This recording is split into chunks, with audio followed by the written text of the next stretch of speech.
Bienvenidos una vez más a El Comentario, un programa realizado por Agustín Sancho Cubero. Este programa está disponible en YouTube y en las principales plataformas de podcasts.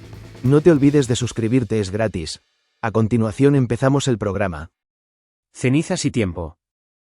El tiempo, para Samuel, había sido una vez una cosa de exquisita precisión, un universo contenido en la palma de su mano.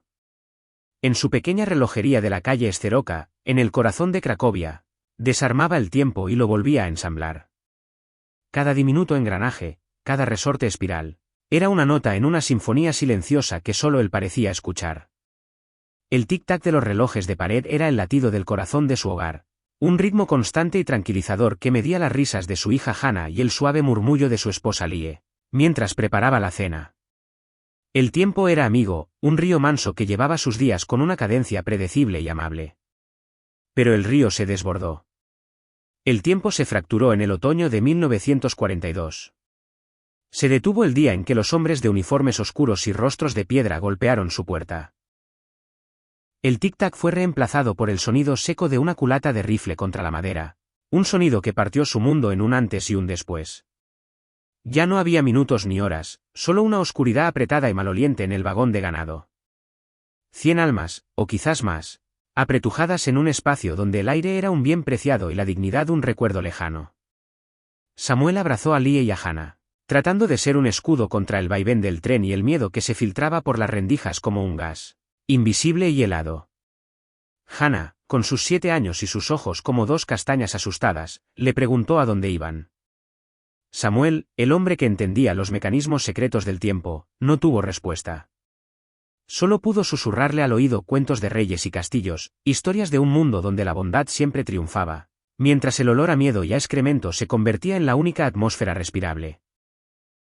El viaje duró 3 días, o quizás 4, una eternidad suspendida donde el sol y la luna eran meros rumores. El tren finalmente se detuvo con una sacudida que arrojó a los cuerpos unos contra otros. Las puertas se abrieron con un estruendo metálico, y la luz, una luz gris y enferma, los cegó. Gritos en un idioma que Samuel entendía pero que sonaba ajeno a cualquier humanidad, ladridos de perros, el llanto agudo de los niños. Estaban en una rampa de hormigón bajo un cielo plomizo. Una chimenea alta, a lo lejos, vomitaba un humo denso y negruzco con un olor dulzón y repugnante que se adhería a la garganta. Fue allí, en medio del caos, donde vio al hombre del abrigo impecable y los guantes blancos. Con un simple movimiento de su fusta, dirigía el destino. ¿Derecha? ¿Izquierda? Familias enteras desmembradas en un segundo. Lie lo miró, sus ojos llenos de un terror que lo paralizó. Quiso decir algo, pero las palabras se ahogaron. Un soldado lo empujó hacia la izquierda, a la fila de hombres. Lie y Hannah fueron empujadas hacia la derecha. Fue la última vez que las vio. Su pequeña Hannah se giró una vez, su rostro una mancha pálida en la distancia, antes de ser engullida por la multitud. Samuel sintió como si uno de sus propios engranajes internos, el que movía su corazón, se hubiera roto para siempre. El tiempo, a partir de ese instante, se convirtió en un enemigo. En Auschwitz-Birkenau, el tiempo no se medía en segundos, sino en golpes, en gritos, en el vacío del estómago. Les raparon la cabeza, les quitaron sus ropas, sus nombres, sus recuerdos. Le dieron un uniforme a rayas, tan áspero como la lija, y unos fuecos de madera que le despellejaban los pies. Y luego, el número. Un oficial con una aguja le tatuó en el antebrazo izquierdo una serie de cifras azules. 144.782. Ya no era Samuel, el relojero. Era un número. Una pieza en una maquinaria incomprensible y monstruosa cuyo único propósito era la aniquilación. Los días se fundieron en una rutina gris y brutal. El despertar antes del alba por el sonido de una sirena que rasgaba el alma.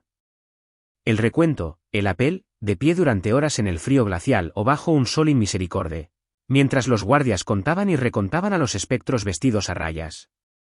Unos pocos cientos de gramos de pan duro como una piedra, un líquido caliente y amargo que llamaban café. Luego, el trabajo. 12 horas de trabajo forzado, moviendo piedras, cavando zanjas, construyendo barracones para los que vendrían después. El cuerpo de Samuel, acostumbrado al trabajo delicado y minucioso, se rebelaba. Sus manos, que antes danzaban entre diminutas piezas de metal, ahora estaban cubiertas de callos, ampollas y mugre. Cada músculo gritaba de dolor. Pero el dolor era una prueba de que seguía vivo.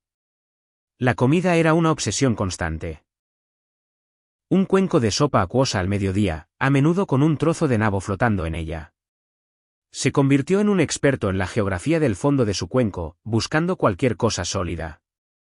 Aprendió a comer despacio, a hacer que cada sorbo, cada migaja, durara una eternidad. Vio a hombres pelear a muerte por una cáscara de patata. Vio a otros perder la voluntad, sus ojos volviéndose vacíos, la mirada de los que ya se habían rendido, los que llamaban muselmaner. Eran los que pronto desaparecerían en la siguiente selección. Las noches eran casi peores que los días. En el barracón de madera, cientos de hombres se apilaban en literas de 3 pisos. El aire era denso por el olor a sudor, a enfermedad y a desesperación. No había silencio. Siempre había alguien tosiendo, alguien gimiendo de dolor, alguien llorando en sueños, alguien gritando el nombre de una esposa o un hijo. Samuel aprendió a acurrucarse en su rincón, a hacerse lo más pequeño posible, a cerrar los ojos y a viajar lejos de allí. Viajaba a su tienda en Cracovia. En la oscuridad del barracón, con los ojos cerrados, Samuel reconstruía relojes. Elegía uno de su memoria, el reloj de bolsillo de oro que su abuelo le había regalado, o el gran reloj de pared con carillón que había reparado para el farmacéutico. Con una precisión mental absoluta, lo desarmaba pieza por pieza. El cristal, las manecillas, la esfera esmaltada. Luego, los engranajes, uno por uno. Los limpiaba con un paño imaginario, los aceitaba con una gota de aceite inexistente. Los volvía a colocar en su sitio, sintiendo el clic perfecto de cada pieza al encajar. Era su forma de resistir, su pequeño acto de sabotaje contra el caos. En un mundo que buscaba destruir hasta el último vestigio de orden y belleza, él creaba orden y belleza en su mente. Era su secreto. Era lo que lo mantenía cuerdo. A su lado en la litera dormía un hombre llamado Elías, un antiguo profesor de filosofía de Varsovia. Elías era mayor, su cuerpo frágil, pero sus ojos conservaban una chispa de inteligencia indomable. A veces, en susurros apenas audibles, compartían pensamientos. No hablaban del hambre ni del frío. Hablaban de Platón, de la naturaleza del alma, del significado de la justicia en un mundo donde la justicia había muerto.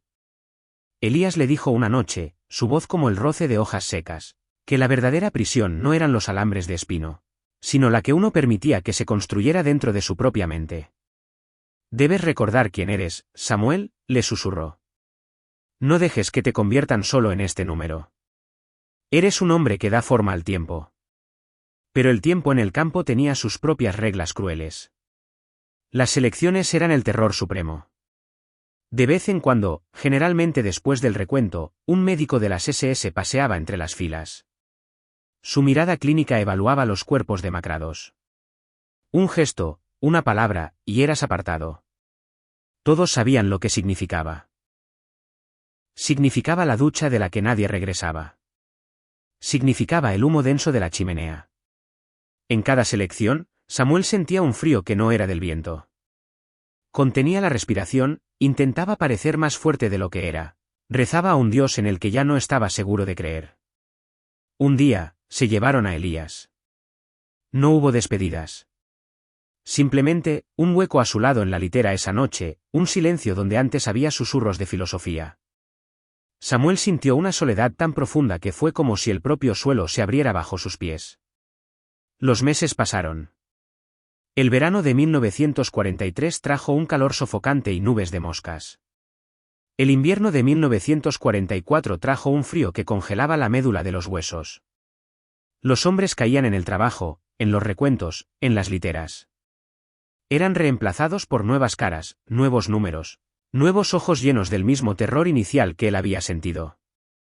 Samuel se convirtió en un veterano del infierno. Aprendió a leer las expresiones de los guardias, a saber cuándo agachar la cabeza y cuándo era seguro intercambiar una palabra. Aprendió a conservar su energía, a no malgastar un solo movimiento. Su cuerpo era un esqueleto cubierto de piel, pero su mente seguía ensamblando relojes en la oscuridad. Reconstruía el reloj de pulsera que le había regalado a Lie en su aniversario. Recordaba el brillo en sus ojos al ponérselo. El recuerdo era un dolor agudo, una cuchillada, pero también era un ancla. Le recordaba que una vez hubo amor, que una vez hubo belleza. A veces, la humanidad aparecía en los lugares más insospechados. Un trozo de pan compartido por un prisionero que tenía aún menos que él. Una palabra de aliento de un extraño. Un día, mientras trabajaba cerca de las cocinas, un prisionero polaco que trabajaba dentro le deslizó una patata caliente en la mano. Samuel la escondió bajo su camisa, sintiendo su calor contra la piel. Esa noche, en el barracón, la compartió con un muchacho holandés que no dejaba de temblar. El chico lloró en silencio mientras comía. Por un instante, en la penumbra del barracón, no eran números. Eran hombres. Luego, en el invierno de 1945, algo cambió. Los bombardeos aliados se oían más cerca. Había un nerviosismo palpable entre los guardias. Un día, la sirena sonó a una hora inusual. Los sacaron de los barracones y los obligaron a caminar. La marcha de la muerte. Miles de prisioneros, esqueletos andantes, empujados hacia el oeste, lejos del avance del ejército soviético. Caminaron durante días a través de la nieve. Los que caían eran ejecutados en el acto con un disparo en la nuca. El camino estaba sembrado de cuerpos. Samuel caminaba como un autómata. Su mente estaba en blanco. Ya no podía construir relojes. Solo podía poner un pie delante del otro. El frío era una bestia que le mordía los huesos. El hambre era un agujero negro en su interior. No recuerda cómo terminó. Solo recuerda haberse desplomado en la nieve y haber pensado, por fin. Se acabó. Pero alguien lo levantó. Otro prisionero, cuyo rostro no pudo ver, lo arrastró unos metros más. Y luego, hubo un silencio diferente. No el silencio del miedo, sino un silencio vacío. Los guardias habían desaparecido. Estaban solos en medio de un paisaje blanco e infinito. Días después, llegaron los primeros soldados. Hablaban un idioma que no era alemán. Llevaban uniformes diferentes. Sus rostros no eran de piedra, sino de horror y de piedad al verlos. La liberación no fue un momento de júbilo. Fue una confusión de rostros demacrados, de cuerpos demasiado débiles para sostenerse en pie. Lo llevaron a un hospital de campaña. Le dieron comida, pero su estómago, desacostumbrado, la rechazaba. Le hablaron con amabilidad, pero las palabras le sonaban lejanas. Durante semanas, flotó en un estado de duermevela. Cuando empezó a recuperar algo de fuerza, la magnitud de la pérdida lo aplastó como una montaña. Estaba vivo. Pero, ¿qué significaba estar vivo? Millones habían muerto. 6 millones de su pueblo. Las cifras eran tan vastas que perdían su significado. Pero para Samuel, no eran cifras. Eran Lie, con su sonrisa cálida. Eran Hannah, con su risa como campanitas. Eran Elías, con sus susurros de Platón. Era el panadero de su calle, el sastre, el violinista que tocaba en las bodas. Cada uno, un universo aniquilado. Él, el superviviente, era un fantasma entre los vivos. Cuando finalmente pudo caminar por las calles de una ciudad alemana liberada, se vio reflejado en el escaparate de una tienda. Vio a un extraño. Un hombre esquelético, con la cabeza rapada que empezaba a cubrirse de una pelusa gris, con unos ojos hundidos en cuencas oscuras que habían visto el fin del mundo. Levantó su antebrazo izquierdo. Bajo la manga de la camisa prestada, la piel pálida y fina mostraba las cifras azules, grabadas a fuego en su ser. 144.782. Regresó a Cracovia meses después. Su ciudad era una herida abierta. Su apartamento había sido saqueado, ocupado por otros.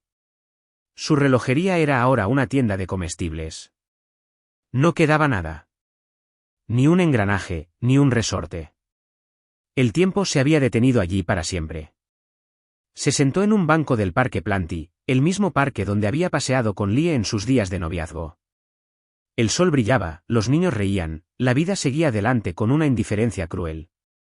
Samuel vivió muchos años más. Se casó de nuevo, tuvo otros hijos. Construyó una nueva vida, ladrillo a ladrillo, sobre los cimientos de la ruina. Volvió a abrir una relojería, y sus manos, aunque marcadas, recuperaron su antigua habilidad. La gente decía que era un hombre tranquilo, amable, aunque con una tristeza perpetua en la mirada. Nunca habló de Auschwitz. Nunca. Era un país extranjero en su memoria, un paisaje de cenizas al que no se podía regresar. Pero por las noches, en el silencio de su hogar, a veces se despertaba sobresaltado. En la oscuridad, extendía la mano y tocaba su antebrazo izquierdo. Acariciaba los números con la yema de los dedos. 144.782. No era solo un número. Era un epitafio. Era la suma de todo lo que había perdido. Era el mecanismo roto de un tiempo que nunca, jamás, podría volver a reparar. Y en el silencio, le parecía oír el tic-tac de un reloj que se había parado en el otoño de 1942, un sonido mudo que solo él, el relojero, escucharía hasta el final de sus días. Hasta aquí esta edición del programa del comentario, un programa realizado por Agustín Sancho Cubero. Este programa está disponible en YouTube y en las principales plataformas de podcasts. Hasta la próxima edición del programa. Muchas gracias. Dirección y realización Agustín Sancho Cubero.